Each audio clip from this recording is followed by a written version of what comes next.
ADHD Rewired, episode 428. This is the podcast for those of us with really good intentions and a slightly wandering attention. I'm Eric Tivers. I'm a licensed clinical social worker by training and a coach by design. I'm your host, and I have ADHD. ADHD Rewired is more than just a podcast. We are a community. We are wired for connection, and you are not alone. Go to ADHDrewired.com to learn how you can join us in our free and secret Facebook group. Get additional resources for every episode, including links to any resources we mention on today's show. You can support us on Patreon, sign up for our email newsletter. You can request podcast postcards to distribute to your clients and support groups. Learn all about our award-winning coaching and accountability groups. You can co-work with us in our Adult Study Hall virtual membership community. You can do all of these things by going to our website at ADHDrewired.com. We know that starting is the hardest part, so let's get started. Welcome back to another episode of ADHD Rewired. We are recording this on April 12th. This is our live Q&A. So you are listening to this sometime in May if you are listening to this on the podcast. So we want to welcome everyone here. And let me just do a quick introduction of our panelists. To my left, we have our new ADHD Rewired coach and director of human resources, Kat Hoyer. What's going on, Kat? Yeah, I'm doing great. How are you? I'm doing great. Like slowing the buttons, the words, besides all those things, everything's awesome. Yeah. Yep. Awesome. All right, we have MJ, the host of the ADHD Diversified podcast. And if you all haven't heard, she put out a new episode last week, which is amazing because her episodes make me cry almost every time. What's going on, MJ? Being put on the spot is hard, but hi, everybody. How's it going? Happy Tuesday. It's April. It's spring. Happy Tuesday. It's gone by so fast. I know, right? All right, and we have Will Curb, the host of Hacking Your ADHD. How's it going, Will? It's going pretty well. And happy early birthday to MJ, because that's coming up. Wow, it looks like you surprised MJ, too. Happy early birthday to Will, because his birthday's coming up, too. You guys have the same birthday? Yeah. Yep. Got it. Well, happy birthday to both of you. Oh, Didn't say anything, MJ. And we have Brendan Mahan, the host of the ADHD Essentials podcast. Hi, everybody. Hi, team. All right. And we have our first question from Jay. So, Jay, let me get you unmuted here and let's go ahead and get your question. My question is, I am interested in going into business for myself. I have 3 distinct ideas, all of which excite me, and I don't know how to narrow it down. Okay. Do you want to share some of those ideas here, or is that? Yeah, sure. Well, one of them I'm already doing, which is kind of what's enabling me to go self-employed in the first place, is the secondary income I make from freelance editing. So one of the things is I'd be interested in expanding that and kind of looking for additional resources additional clients outside of the websites that I'm kind of signed up for, that people find me through the websites. Then the second one is I'm interested in self-publishing because I have a number of friends who actually do make a living doing the self-publishing thing. And it sounds fun, and I like the marketing aspect, and I like all of the other stuff involved, and I like the creative part. I'm a writer, and there's also, which is kind of related to the self-publishing thing, I'm interested in the possibility of starting a podcast, like an anthology series type deal that would kind of break off into multiple ones following each of the characters introduced in the original. So, oh, fun. Yeah. Okay. So these all sound interesting. Let's start with this. What are you most excited about? It's podcast fun, to be honest. Yeah? What excites you about that? The storytelling aspect of it. It's got the marketing and all that I think is fun, which is built in, obviously. The collaborative nature, it would have to be collaborative, seems really fun to me. And the storytelling is a big thing for me. Is I like telling stories and I like listening to stories. So, okay, what of these things would you want to do if money wasn't an issue for you? Because you did say you want to start a business, and point of the business is to make money. What would you want to do even if money wasn't an issue? Podcast. Okay. Will? Podcasts are great ideas. One way to help prioritize here is something called the RICE test, which stands for Reach, Impact, Confidence, and Effort. And I try to remember the scoring because you give like 1 to 3 points on each category. So it's like, how many people am I going to reach with this project? How much of an impact is it going to have? How confident am I to getting this done? And how much effort is going to take? I love that. So combining all of those things, you can kind of get an idea of which one you want to go for, because you can go, oh, this has more of what I want rather than doing something else. That's really cool. I have not heard of that RICE test. That's awesome. Have you ever been in business for yourself before? I have not. I was a general manager of a coffee shop when I was a teenager. My parents owned it, so I was kind of like the de facto manager. I did a lot of kind of freelance-y type stuff in college, and I am pretty much a business manager for someone now. I work for an author, but I started as her personal assistant and kind of morphed into everything but signing the contracts pretty much. Okay. And do you want this to be a kind of like a solo business, or do you want this to be a larger business where you have employees and you're building a team? I want it to be a larger business. Okay. My ultimate kind of not pie in the sky, but my 15-year goal or whatever is to have a production company that focuses on the stories of marginalized heroes without focusing on their marginalization as the engine for drama in the story. Can I tell you that the first part of what you just said gave me goosebumps, and then the second part of what you said added goosebumps to those goosebumps. I love it. I love it. I love it. Okay, so community is such an important part, I think, of entrepreneurship, right? I mean, it's part of ADHD rewired, but being an entrepreneur can be a really lonely experience, right? We're trying to figure this out ourselves. The imposter syndrome can kick into high gear big time. So I think whatever avenue you're wanting to pursue, find the community of people who are also doing these kinds of things, where you can find that sort of mutual support. If you can find a whether it's a mastermind group or a membership community that focuses on the actual area that you're trying to develop.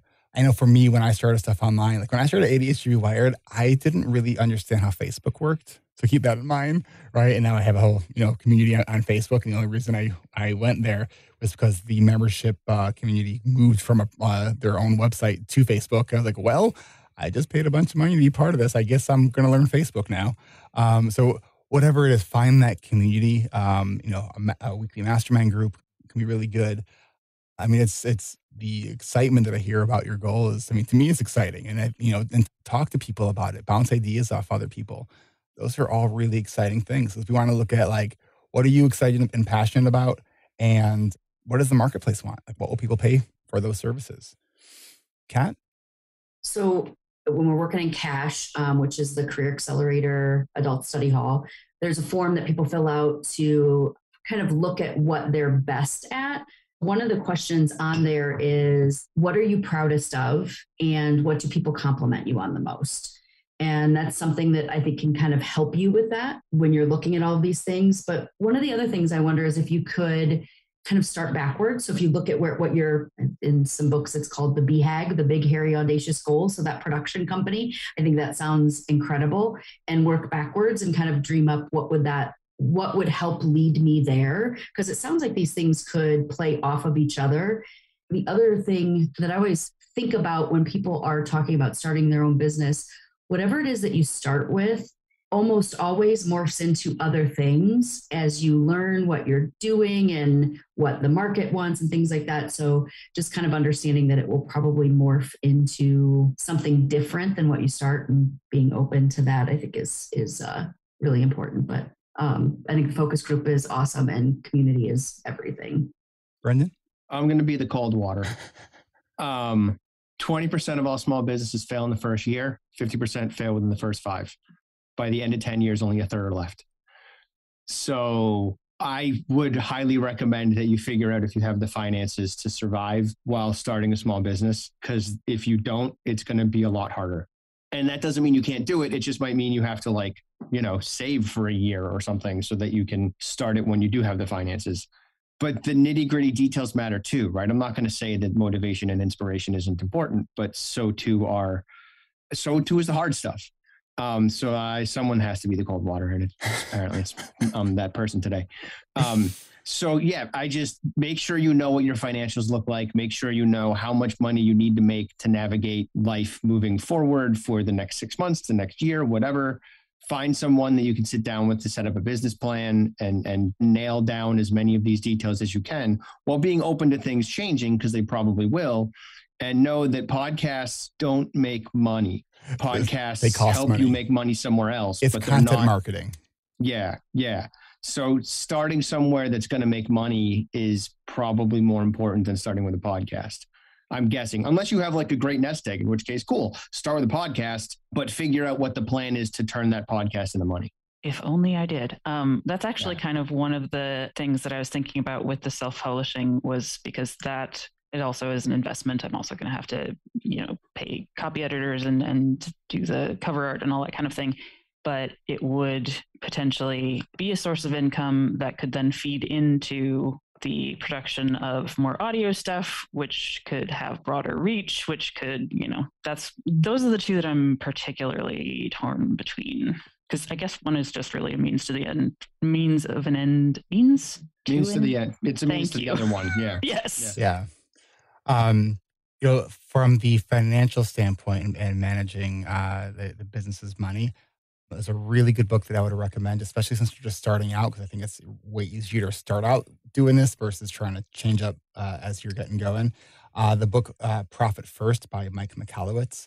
It just makes sense. And if you like audiobooks, it's great because he kind of riffs a lot on the audiobook.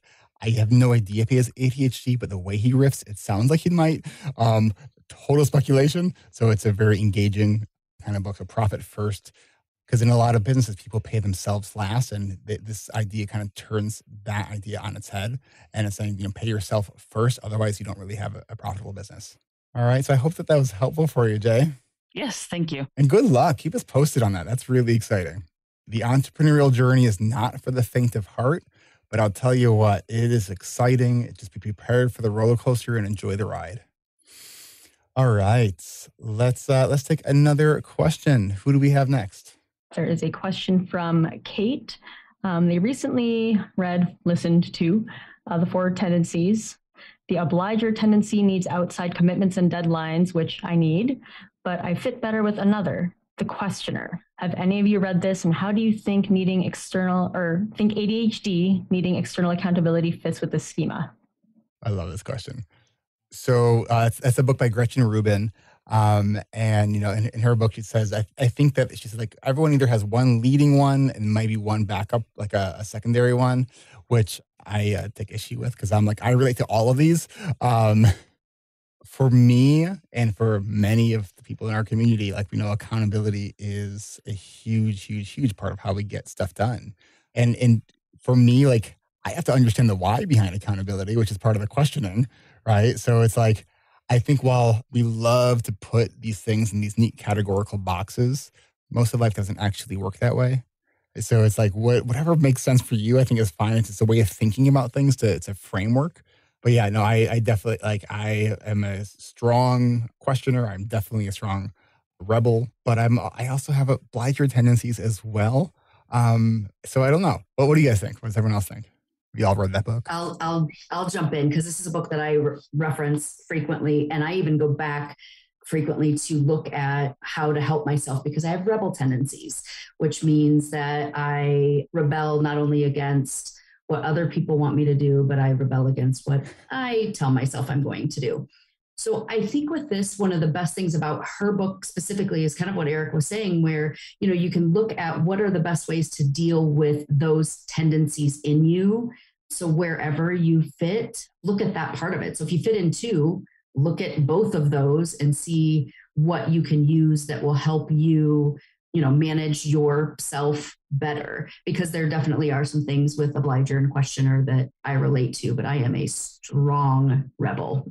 Okay, do you think that the tendencies are context specific? Because I kind of think they are. Like what a tendency is depends on the context.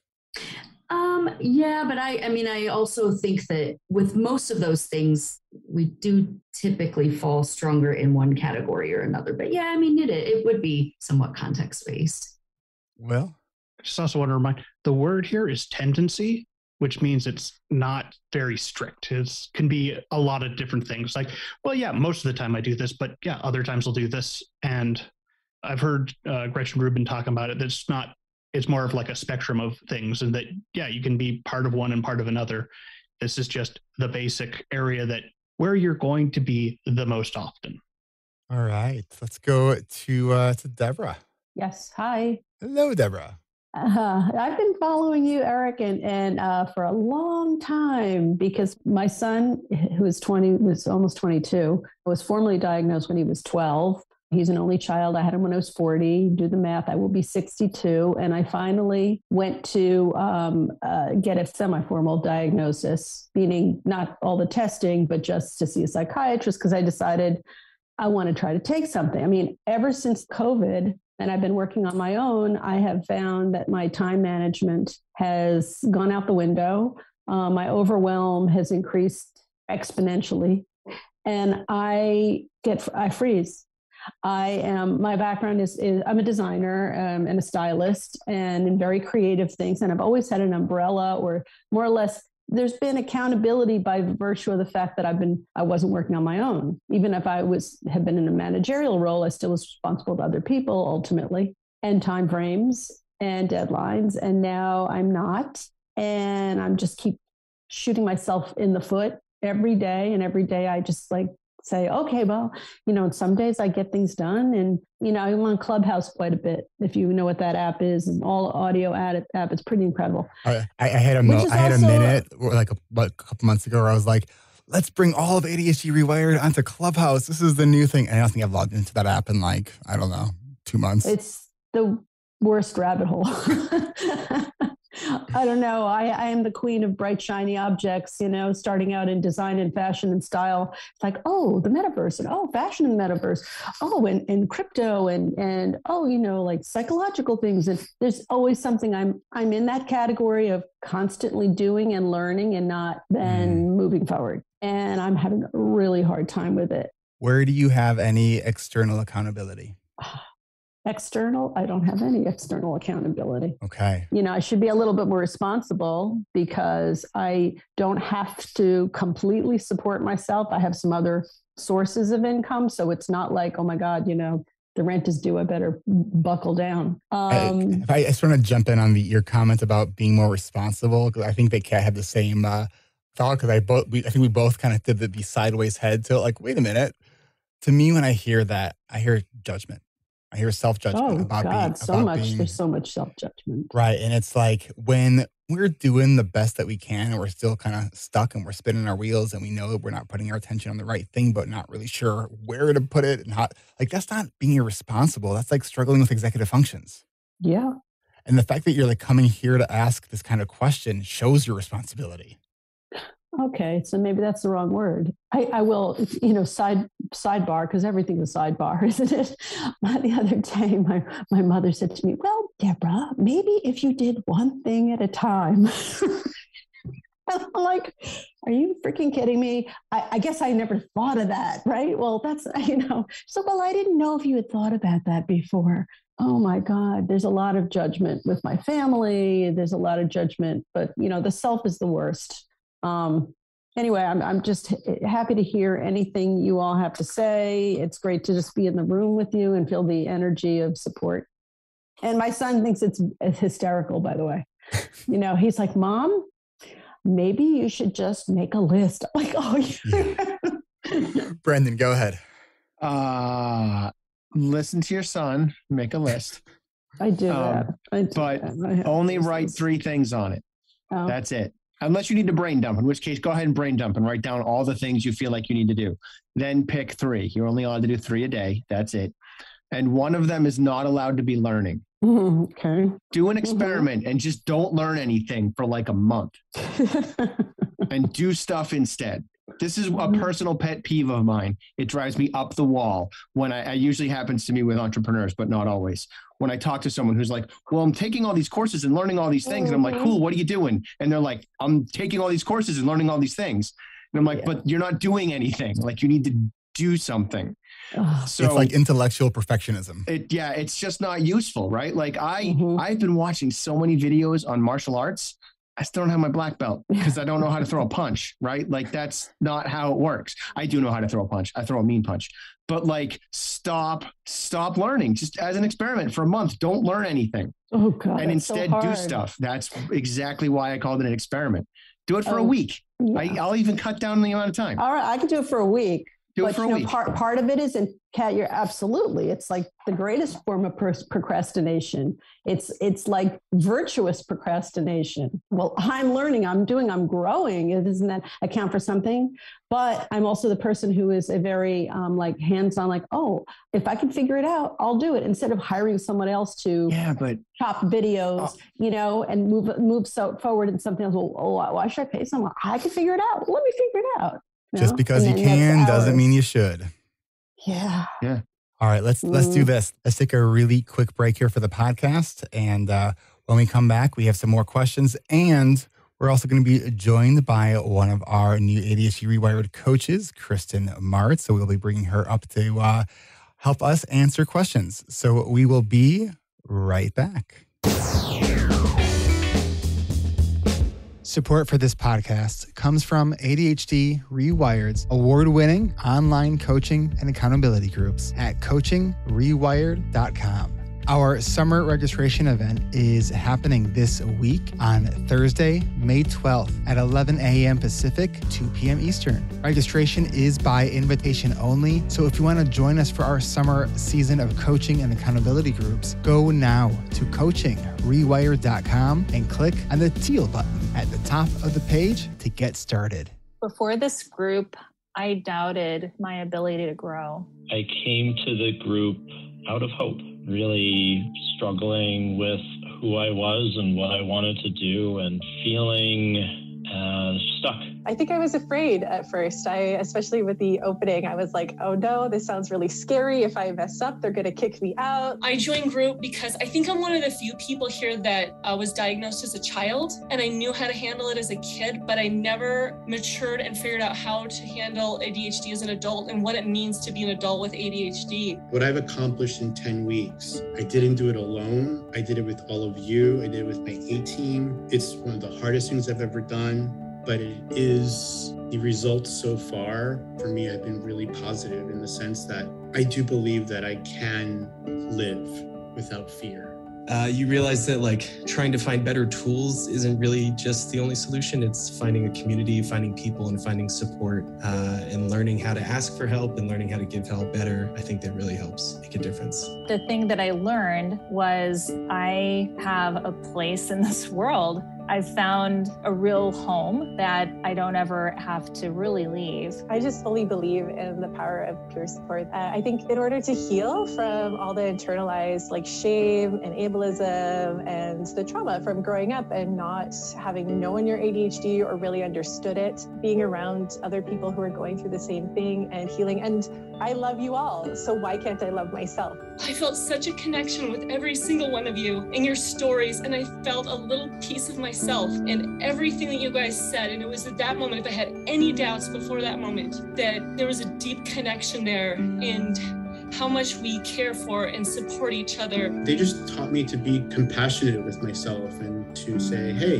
this is a process. Everyone in the group who's talked about their issue, we all then become invested in wanting to see them grow and by proxy wanting to see ourselves grow. I can continue to learn and relearn the techniques that have been shared with me here and also continue to receive the support that I've gotten here, which I also didn't know I needed, but I'm so grateful for. I came in expecting to get a tool belt and then I'd take those tools and go with me, but I feel like more of a different person who has tools that I can use. So thank you, all of you, for such a wonderful experience. I had a great time with you all. My parting wish is that you would each see the incredible beauty beauty within you, and that no matter what others say, that you would find the power in your ADHD, because it does come with power that others don't get to have. I don't know if there are directions to a heart, but from the bottom of it, I really appreciate everyone.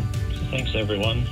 If this sounds like the group you've been looking for and you want to take your ADHD management to the next level, then go now to coachingrewired.com to join us for our summer registration kickoff event this Thursday, May 12th at 1 p.m. Central. That's Thursday, May 12th at 11 a.m. Pacific, 2 p.m. Eastern. If you're listening to this after that, check the website to find out when the next registration event is. It's probably soon. I am so excited for the summer season. I will be joined once again by coaches Kat Hoyer and Kristin Marts. This summer, we're offering 5 sections at 5 different times. Our earliest one starts at 6 a.m. Pacific, 9 Eastern, and our latest one starts at 12 p.m. Pacific, 3 Eastern. Registration is by invitation only, and we'd love to have you. To receive your invitation to our summer registration kickoff event, go to coachingrewired.com and click on the teal button at the top of the page. Then, after you've confirmed your email, you'll receive instructions on everything we'll need from you before you'll receive your invitation to join us. So don't wait. This is the group built for adults with ADHD by adults with ADHD, and you don't have to face your challenges alone. Head on over now to coachingrewired.com to get registered for our summer registration kickoff event. That's this Thursday, May 12th at 1 p.m. Central. Check the website for more details. Come grow with us. That's at coachingrewired.com. That's coachingrewired.com.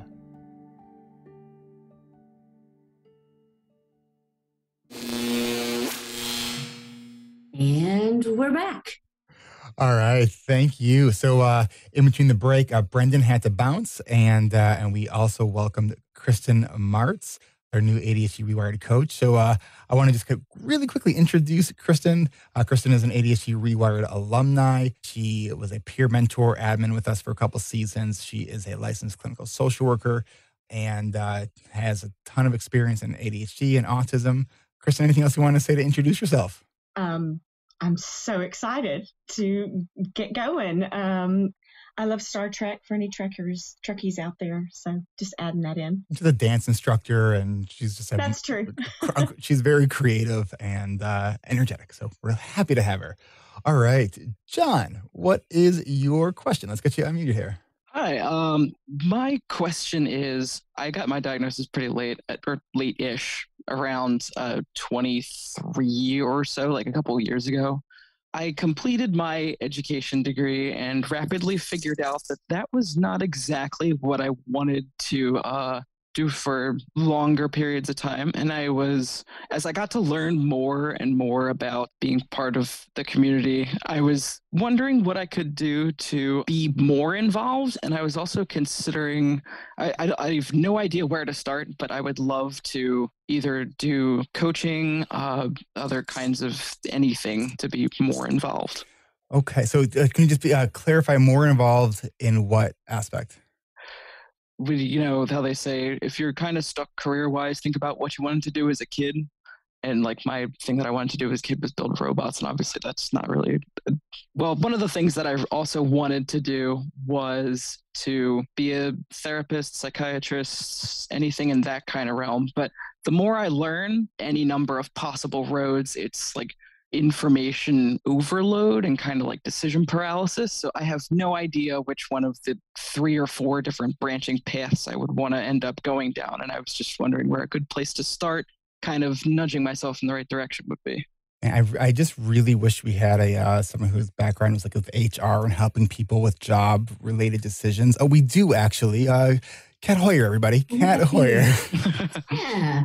Ooh, I have like all kinds of questions, and I'm going to need to calm my ADHD brain down. And looking at your question specifically, you said you're trying to decide between. Can you tell me again what those things are? Coaching, research, going towards more of like the psychiatry routes. Those are the big 3. And then like if I really had a specifically inspired idea for a podcast, like we were talking about earlier, I would consider that as an option as well.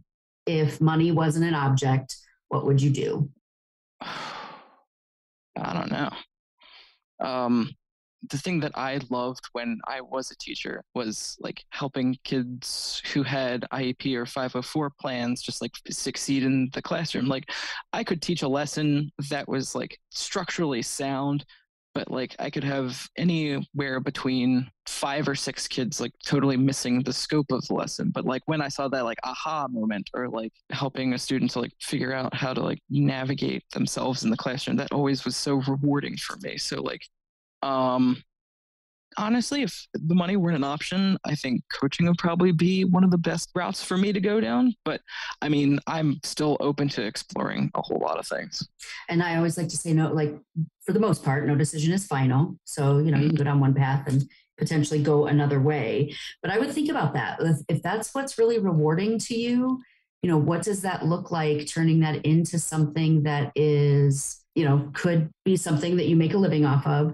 The other thing I would say is with coaching, as Eric said, my background is in HR, but then I also have a coaching background, coaching program, things like that. So typically who we're coaching is who we wished we had in our lives at another time. That would be a really good place to start. If that's where your heart is and that's what you're looking for, I would say, it's about identifying your ideal client, as you'd hear if you go into like coaching certifications and things like that. And there are a lot out there. I recommend, looking into that as well. I know, Eric, you and I had someone that we talked to that was looking to go into therapy, and that's a great avenue to go, clearly. I mean, we've got a couple of therapists here. And coaching is also a way to do that and make an impact as well. So we just aren't teaching people to fix their problems. We're teaching them how to manage them. Yeah. And it's a way it's helping people sort of think through sort of questions and perspectives. Kristin? I'm hearing that you have a unique perspective to being a teacher. I'm wondering what that would look like if you went that coaching route and use that perspective in coaching teachers about ADHD students. I was thinking that would be a fun kind of thing to do, but I was also thinking about, I was debating because I have an Instagram account for my professional musicianship kind of things that I haven't touched in months, as you do. But I was thinking about rebranding it into like a kind of like the ADHD musician kind of thing, because one of the things that I would do in college when I was still undiagnosed, had no kinds of resources or anything, would be I could step into the practice room, pick up my instruments, think to myself, okay, we're going to do it. This is going to be great. I'm going to get through a whole practice session routine from start to finish. I played one note for barely 10 seconds. I think that was horrible. Why'd you do that? That's awful. And then just immediately pack up and leave. So I think, because like I know there are probably a lot of other musicians out there who have similar situations, and everyone's own musical voice is important. So having the kind of outlet to help identify those kinds of struggles would be great. And also the same thing for teachers too, because the amount of teachers that I saw that barely scratched the surface of helping their students was like kind of alarming. Yeah, I think a lot of us know that the training that teachers get around ADHD is, if any, it's often not only like not adequate, it's often wrong. So there's a big uphill battle in that, and a need for that. Two things in some of the things I was hearing. One was sounds like there's some imposter syndrome kind of going on in that. That's just a little bit. And and this is true for, I think, all of these discussions that we've been having today around entrepreneurship, right? Like we can have this thing that we're interested in. We can have the skill that we have, the strength that we can bring to the marketplace, but we are doing a business. And I think that we have to keep that in mind. Otherwise, we have a hobby that will probably cost you a lot of money, whether it's going into the business of coaching. Like you can be great at helping people. How do you feel about marketing? If the idea of marketing like makes you queasy, like I would explore what that might be about, because you're not going to make any money if you're sort of shy about marketing. And by the way, marketing is not a dirty word. Like marketing is, how do I communicate that we have something to offer that is of value to the community? to me, marketing is education, right? And you also mentioned psychiatry, and just wanted to make sure, because I know that even therapists confuse psychiatry and psychology. Psychiatry is medical school. Is that what you were talking about? Maybe not exactly. Because, I mean, I think the thing that I would want to do more with like an advanced degree would be more of the research side of things. Like, I know that's probably psychology the more I think about it. Can I offer a suggestion about that? And it's for anyone who's because I hear people say they want to be researchers. Yeah.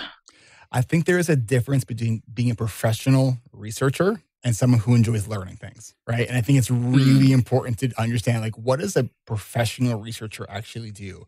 Because you're dealing with lots of details, a lot of data, often a lot of politics if you're working in a university setting. So I think whatever it is, I would talk to people in that field and find out, like, what do you like about your job? What frustrates you about your job, right? Like, most teachers, I think today, if you ask them, they love teaching the kids, they hate all the politics, and like they don't have enough sort of freedom in how they teach things. Right? So really finding out what is it like in practice. Kat? Informational interviews. That's something that we talk about in the Career Accelerator Adult Study Hall, is to, reach out to people in that field. So I second that.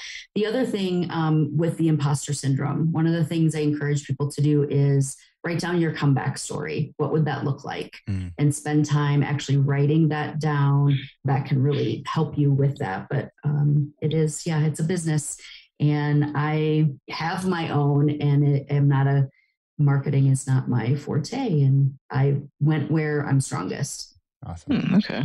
Jen, I hope that was helpful for you. Yes, that was very helpful. Thank you so much. You bet.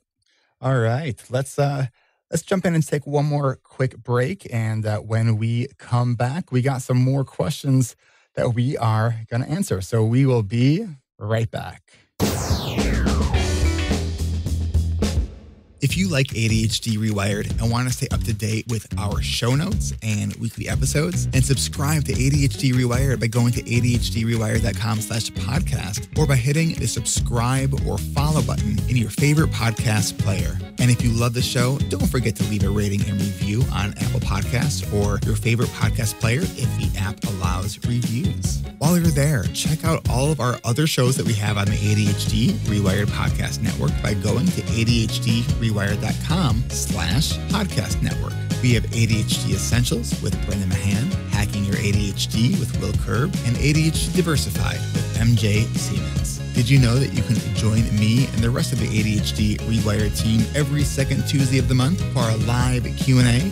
And hey, it's MJ from ADHD Diversified. And if you're listening to this episode on the day it came out, and you're catching this episode early enough, you can join all of us today for our monthly live Q&A at 10:30 a.m. Pacific, 1:30 p.m. Eastern. And that's adhdrewired.com/events to register, so you can join us live on Zoom today. Discover more from ADHD Rewired by going to adhdrewired.com. Find this podcast and all of our shows by clicking on the podcast tab at the top of the page, and join our monthly live Q&As by clicking on the events tab to register, so you can join us every month. That's adhdrewired.com. Thanks for listening. Support for ADHD Rewired comes from Adult Study Hall at adultstudyhall.com, the ADHD-friendly co-working community built just for us, where you can utilize the power of real-time accountability to get things done. From our weekly guided sessions known as ASH Plus, or Adult Study Hall Plus, to our 24/7 drop-in room that is always open, there are plenty of ways that you can get more done and not have to do it alone. It's only $19.99 a month, and it's free to try for the first week. If facilitated sessions help you get things done, then check out our ASH Plus sessions for cleaning and decluttering, for writing and finances and working out and creating, and weekly check-ins. We also have a career-focused weekly session led by our very own coach, Kat Hoyer. If you want to hear more about what goes on in those career-focused sessions, then I highly recommend listening to episode 403 of this podcast, where a few of our Adult Study Hall members talk about what they learned in those sessions. And if you'd prefer to work at your own pace, then you can drop into our 24/7 drop-in room in our ASH 24/7 room. Join the virtual co-working community created just for us. Head on over to adultstudyhall.com. It's free for the first week and only $19.99 a month after that. That's adultstudyhall.com.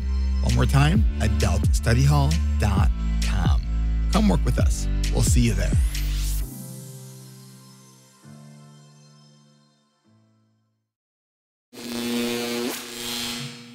And we're back. Professionally done. All right, Brandy, what is your question here? As a coach, how would you suggest addressing a 22-year-old college student enjoying online games while talking to friends versus a parent's assessment that they are isolating? And at what point is this kid's personality just their personality? That kind of question. Kristin? Well, we address this a lot in therapy, and I know there is that line. But I feel like with this client that you mentioned being 21, even if the parent's paying for that, the client is still an adult. Yeah. And that becomes an arrangement between them, not really between the person contracted to do the work that is being asked to be done. So it's still about self-determination. Mm-hmm. And if it is at a level that it seems to go more into a therapeutic mode, then that would be something to maybe provide a referral for. Yeah. It's not. Okay. It's just not understanding ADHD fully. Yeah. So maybe just that communication piece and as much information as you can give her, and considering the parent, how do they learn best? What is their learning model? So that maybe the way you're delivering that information isn't registering for her. Because as Eric and MJ have said, that is really sticking with me lately, it's communication is about what's received, not what delivered. Yep. And the other piece I want to add to this, like when I get, say, an email from a parent who is interested in their coaching groups for their adult children, to me, that immediately tells me they're not ready for group, right? So I'll reply saying, when your son or daughter is ready, they can reach out to me, right? Because it's this child is not a child, right? And so for that parent, and I think part of that is communicating the expectations right from the intake. And so yes, this parent is paying for it, but that's where it kind of ends, because the relationship is between the client and the coach or the therapist. All right, I want to take other questions here. So, Brenda, I hope that was helpful for you. All right, what is our next question? We have one from Hassan. My son, who is 11 years old, has ADHD, diagnosed quite a few years ago. At the time, we did not tell him about the diagnoses as we felt it might be a burden for him and too young to start medication. Now they're in middle school. I think it's time to tell him and also consider using ADHD medication, which is a separate discussion with his doctor.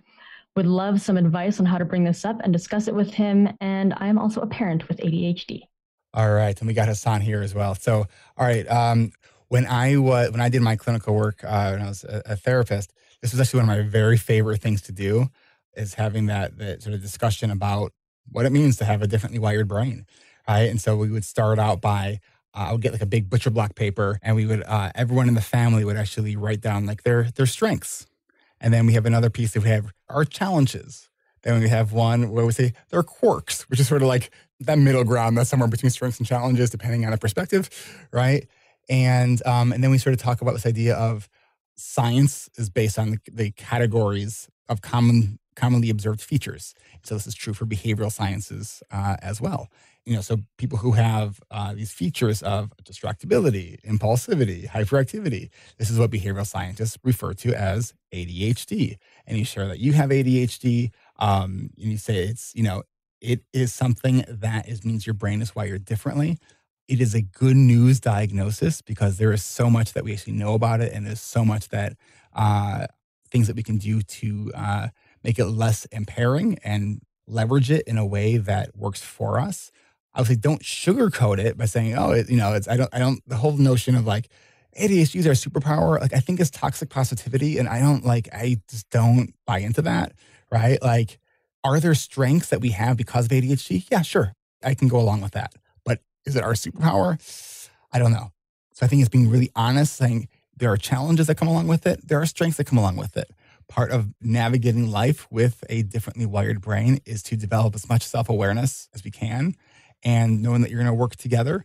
There's a lot of really good books around this. And there was a book that I really liked called Corey Stories, which is, I think, like geared towards like later elementary school, middle school. All Dogs Have ADHD is another fantastic book, which I love. And it's super cute.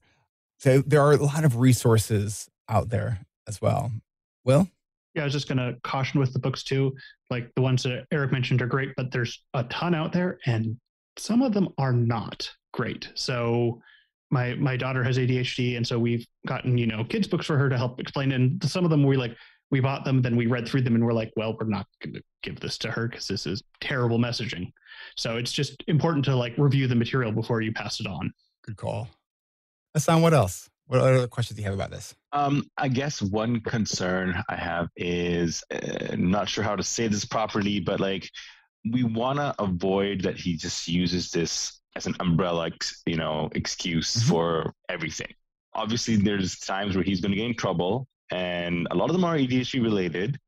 So how do we deal with that? Like, I'm not really sure how to ask. Like, I totally get it. How do we make him responsible without it being like, we didn't want to give him just like, oh, I have ADHD, sorry, like this is why I did this, like, and the problem is he also has oppositional defiant disorder. So we've had a lot of challenges with, like, when he's been in trouble, he would, lie about what really happened, and we really had to dig deep to get to the real reason. So those are some concerns that we have in terms of when we bring this up, are we just adding to his potential repertoire of excuses, I guess? I would say that whenever I hear stuff like this, I'm like, address the shame, address the shame, address the shame, right? Like that, like this is why kids with ADHD, it's why adults with ADHD lie. It's because of the shame. When we ask, why'd you do that? And the only honest answer is, I have no idea, right? And what often happens is the grown-up will say, well, that's not a valid reason. It's like, no, it actually is a valid reason. So let's explore how we can get better at answering that question. ADHD is not an excuse. It is an explanation. It is not our fault that we have ADHD. It is our responsibility to learn how to manage it, right? And then with the lying and the oppositional piece, these are kids who are just a lot more challenging. And you have to be willing to sort of engage in more playful redirection and really look at the importance and value of the relationship in solving these, issues that come up. Ross Green, who has a number of good books, he really looks at a lot of the issues as, these kids aren't being bad kids. Like these are issues that they have not yet resolved. There's skills that are lagging, right? So it's looking at it through that lens and really being like mindful of the messages that we're as parents using to be cautious about not shaming. Like, so in my house, we have there's a rule that we have, like nobody asks the question, what's wrong with you? That is an off limits question, right? Oh, well, okay, let's rephrase that. Why is it hard for me to remember to put on both socks? Just as a specific example from this morning. Okay, so what could we do? And so we immediately get into problem solving and get curious. And so if your kid does something that is like, okay, what in the world? Like, well, why? Like, take a step back, approach it with humor. And I think especially for kids with oppositional tendencies, you have to approach the stuff with humor, because otherwise you're just going to get the shields up. And then they'll come out swinging just in a way to defend their own sort of ego. Will? Yeah, to go along with that, it's very helpful to also just assume your kid is trying their best. They're not trying to make you mad or do the wrong thing. They're kids. They don't know better most of the time. So starting off with that assumption often is really helpful for controlling your own emotions, which is the bigger part of dealing with kids with ADHD, is how are you regulating? Because the biggest thing that I try and do for my kids is model what being a good person with ADHD is like. And so, yeah, when they do go, oh, well, it's my ADHD's fault, we can still do something about that. So use that as a jumping off point of like, well, what are we going to do next time to make sure we, do the thing? Hassan, does your kiddo like Captain Underpants? Oh yeah, he does actually. Dav Pilkey has ADHD and he writes about it. Oh, Kristin? I also think in those moments, like speaking to what Will was saying, what helps me as a parent with adult children with ADHD regulate myself, which is to put myself in touch with the feeling that's, evoking, is to identify a shared experience. and then share that so that it doesn't feel like a guided judgment, directed at the kid. It's this is something similar that happens to me too. And you don't even have to ask the kid after you share it, what do you think about that? You just share it. You'll start to find deeper connections and openness and willingness to maybe take your suggestions or ideas. And there's also an idea, and it comes more from the world of teaching like social skills for kids with autism, but it's the idea of thinking out loud. So what is your thought process as you're navigating, your day through ADHD, right? Like, I'm regularly saying at home, like, oh, transitions are hard. Okay, like I'm trying to get up now. My body isn't quite cooperating. Okay, here we go. And sort of using humor, because then it gives voice to the struggle, right? Without it being shameful, right? And stay curious about it, and and just keep letting your kiddo know how much you love them. All right. I hope that was helpful for you. Yeah, you bet. Yeah, very helpful. Thank you so much, guys. You're welcome. All right. I think we have time for maybe one more.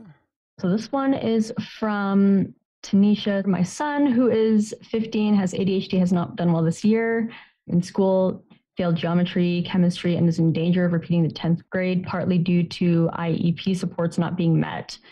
Tanisha and her partner feel that their son may do better academically and socially in a school geared towards kids that have ADHD, but because of relationships, they'd rather stay where they are. Any advice? That's a big one. I'm kind of feeling that. And not because like I wasn't diagnosed as a kid, but I felt like there were like Montessori schools and stuff around. And I was actually encouraged to stay at the school that I was at. Mental health wasn't a thing that we talked about at home. And like in my Asian community here, it was like, well, you don't talk about those kinds of things because it's not possible for you. So for me, maybe the question would be asking what they need. Are you saying asking what the student needs? Yeah, like if they do want to stay there and IEPs aren't being met, maybe the conversation needs to start with what they need and teaching them how to advocate for themselves. I don't know. This is a hard one, but I wanted to see what others had to say too. I think it's really, really important that as parents, it's like the thing we have to become an expert in that we never really wanted to ever become an expert in, right? It's that self-advocacy piece. It's like learning what what your rights are and learning how to advocate for those rights. It is tricky, but I think there's so many things that can be learned sort of within this context. You said there's some good relationships, so leveraging what is going well, and repeating a grade or a class, it is not the end of the world, right? It really isn't. Like, even in the question, the way it was written, like, it's in danger of, okay, so who here hasn't failed at something and had to try it again? I think it took me 3 times to get through college algebra to finally pass it. I think it's also important that we're not putting so much pressure on like these really great grades. Good enough grades, I think, are, depending on what the situation is, like, we just want effort and improvement. We're not looking for A's. I think that's really important. I think the way that we do grading in schools is very detrimental, and it's why we have a large society of perfectionists and people who are afraid to fail, because we look at it as like this awful thing, and it's just like, nope, we just got to learn, and it's a process of learning. Pete and Pam write about a lot of educational sort of law-based stuff, and their books have a lot of great templates and letters on how to approach a lot of these things. I hope that was helpful. I did see one quick question I wanted to actually answer in here from Zafar, and it's, how can I improve my tolerance to tasks? So if I'm doing something, how many other things distract me per minute? Such a great question. First of all, great name for it. Simple things, none of these things are simple, but simple things like setting a timer the moment you recognize that emotional sort of feeling come up. I call it the I don't wanna feeling. Or you just feel it internally. You're kind of like, for me, like when I have that, like I can literally feel my bones kind of jumping out of my skin. It's like, oh my God, I wanted to be anywhere but here, doing anything but this. And so I kind of just check in with what my body is feeling. Okay, this is just something I don't want to do. Taking that deep breath and seeing how long I can stick with it for.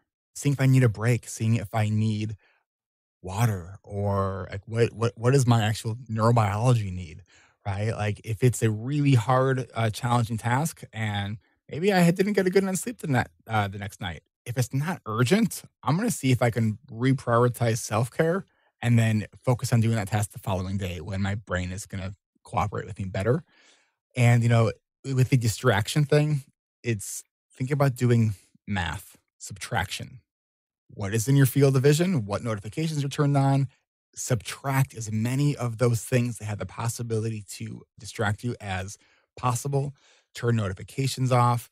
There's a bunch of different apps and plugins on your computer that can block distracting websites from you. So use those kinds of tools. Don't take the approach of just try harder to stay focused. That doesn't work, right? It's just frustrating. So anyone, do you have any other ideas to add to that? I'm a firm believer of gamifying as much as I possibly can. So I have a 5-minute timer on my watch and I'm constantly going, okay, how much can I get done in 5 minutes? And then I tweak that all the time. And I'm also, when I have things that are somewhat physically, like if I'm cleaning or doing things with papers or anything like that, I record myself on time lapse on my phone. And my reward is after working, I think it's like 20, 25 minutes, I'll stop and sit down and watch what I did. And it's so fun and so rewarding. So I just do things to, gamify it and have as much fun as I possibly can. And I talk out loud a lot. Will. I find the most important thing for me is trying to identify where I'm getting the resistance from, because it's usually like, what is part of this task do I not want to do? Then going with a little bit of like CBT stuff and going, is that true? Like putting away laundry, it's going to take forever. That's not true. It doesn't take very much time at all. And that won't completely get increase your tolerance, but really identifying what part of the task is making you go, I don't want to do this. I want to go do something else. And it's like, it's boring or whatever. And knowing that you can then tweak what you're doing to get better results. And anything we can do to systemize stuff and, asking ourselves the question, like, is there anything I could do that would actually make this thing easier? Or even better, is this task actually necessary? Like, just because you added it to your to-do list doesn't mean you have to do it. Like, if you realize that this actually isn't really that relevant anymore, get rid of it. Because here's the thing, we have CRS, can't remember shit. So the moment that you delete it from your task list, like a moment later, you're going to forget it was ever there. So it's going to be fine, right? And if it really does matter, I believe it will organically come back to you as something that you need to do.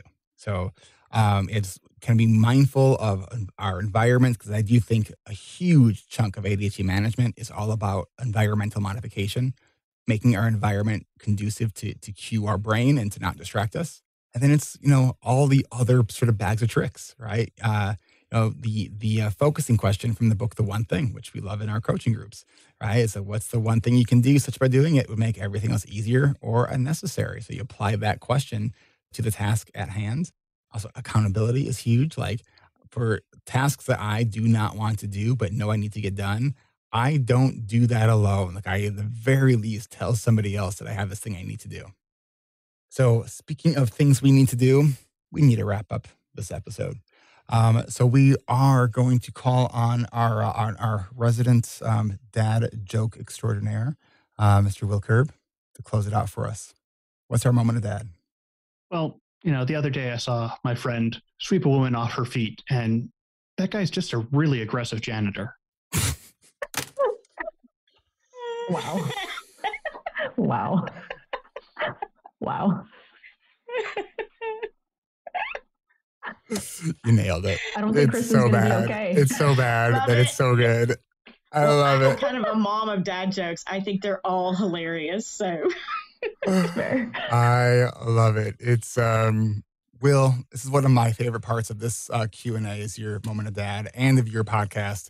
I love that it naturally came up. It was just one day I'm like, I'm going to put this at the end. Isn't that great how we just get this sort of creative intuition and we go with it and heck, it works. So, all right, when we do this every second Tuesday of the month, make sure you are subscribed to our email list so you get notifications. We do send out reminders about this. And, if you're interested in joining our coaching programs, go to coachingrewired.com. And want to do virtual co-working with us, DellStudyHall.com. And if you found value from our Q&As and everything else we do, consider becoming a patron. Go to our website at ADHDrewired.com and click on the Patreon tab. So thank you, everyone, for being here, for asking your questions. And I want to thank all of our panelists. And have a wonderful month, everyone. We will see you back here live in May. See you, everybody. This is Eric Tivers. Thank you for listening, and congratulations for making it to the end. ADHD Rewired is more than just a podcast. We are a community focused on learning, growing, and connection. The website is ADHDrewired.com. You can find time-stamped summaries and additional resources for each episode. Apply to join our free and secret Facebook community. Learn more about our award-winning intensive online video-based coaching and accountability groups. Join the Adult Study Hall virtual co-working membership community. Find all the other podcasts on the ADHD Rewired Podcast Network. Sign up for my email newsletter to get exclusive content that you won't hear anywhere else. And use the search tool to find episodes on specific topics. You can do all of this at ADHDrewired.com. While you're there, click on the Patreon button. If you are a regular listener, consider making a monthly contribution by becoming a patron. If you are able to financially support my work, it would mean a lot. This show is free to you, the listener, but it's not free to produce. Plus, patrons get cool perks like ad-free episodes and access to recordings of coaching calls, and $25 a month patrons can join me once a month for a group coaching call. You can follow me on Twitter at Eric Tivers. You can like our Facebook page at facebook.com/ADHD Rewired. If you're a coach, therapist, or related professional, connect with me on LinkedIn at linkedin.com/Eric Tivers. Subscribe to ADHD Rewired on YouTube to see selective interviews and other videos I've made. Podcasts change lives. You can make a difference in someone's life by spreading the word about this podcast. Mention it in your online communities on Facebook, Twitter, Reddit, or wherever you hang out online. And be sure to share it with your friends, family, your therapists, your coaches, doctors, siblings, parents. And if you, your coach, therapist, doctor, or ADHD support group leader would like a pack of podcast postcards to hand out, you can request those at the website, ADHDrewired.com. If you are a member of CHAD, ADA, or any other ADHD support group, please be sure to tell them about this show and all the shows on the ADHD Rewired Podcast Network. You can even show them how to download it on their phone. And if you really loved this particular episode, please hit share on your podcast player. I'm only one person, and I do count on you to help spread this message. One of the biggest things that you can do to support this podcast and help other people discover it is to leave an honest rating and review on Apple Podcasts or any other app that supports reviews. And don't forget to hit subscribe so new episodes are automatically pushed to your favorite podcast app. Looking for more ways to listen and learn? Get a free audiobook and a 30-day free trial at Audible by going to audibletrial.com/ADHD Rewired. Here is my list of must-listen-to audiobooks updated July 2021. Nonviolent Communication by Marshall Rosenberg. Attached by Amir Levin and Rachel Heller.